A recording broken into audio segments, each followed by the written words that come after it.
E aqui ele diz que se nós parar de orar, se nós parar de meditar na palavra, se nós pararmos de jejuar, se nós pararmos de vigiar e começarmos a olhar para os homens, começarmos a olhar para o pastor, começarmos a olhar para mim ou para você mesmo, se você começar a olhar para você, para os teus erros, para as tuas falhas, você não vai conseguir. A palavra diz que temos que olhar exclusivamente para o autor e consumador da fé, que é o Senhor Jesus, lá no versículo de número 2. Porque se nós começarmos a olhar para nós, ou para homens, ou para mulheres, nós vamos parar. Nós não vamos conseguir continuar, porque homens são falhos.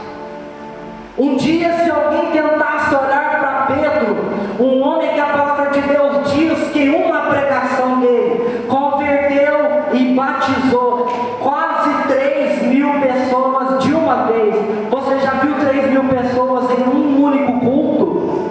Eu ainda não vi. Mas Pedro pregou para 3.000 pessoas, e 3.000 pessoas se converteram de uma só vez e foram batizadas.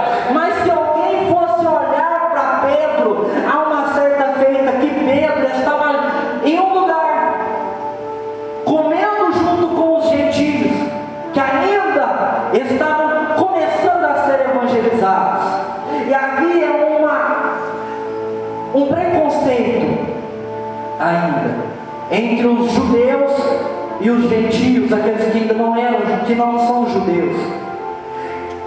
E Pedro estava comendo com eles, e Paulo estava ali do lado, o apóstolo.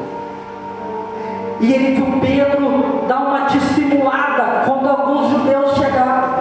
Se alguém que estivesse ali olhando, porque Paulo repreendeu Pedro na cara, no meio de todo mundo, e ele falou para Pedro mais ou menos assim: Pedro, não é assim que devemos fazer. Agora você que é judeu, quer colocar um fardo nas costas dos gentios. Você estava agora há pouco socializando com os gentios, e agora só porque alguns judeus chegaram, você está querendo disfarçar? Não é assim que tem que ser, Pedro. Pedro, mesmo curando, mesmo andando sobre as águas, mesmo com a sua sombra, a sombra dele curava, meus irmãos. A palavra de Deus diz, mesmo tendo pregado e tantas milhares de pessoas tendo se convertido, Pedro naquele momento estava dando um mau testemunho. Se alguém fosse olhar para aquela atitude de Pedro, teria saído da igreja que Pedro estava pregando, teria saído do meio que Pedro estava vivendo, falando de Deus.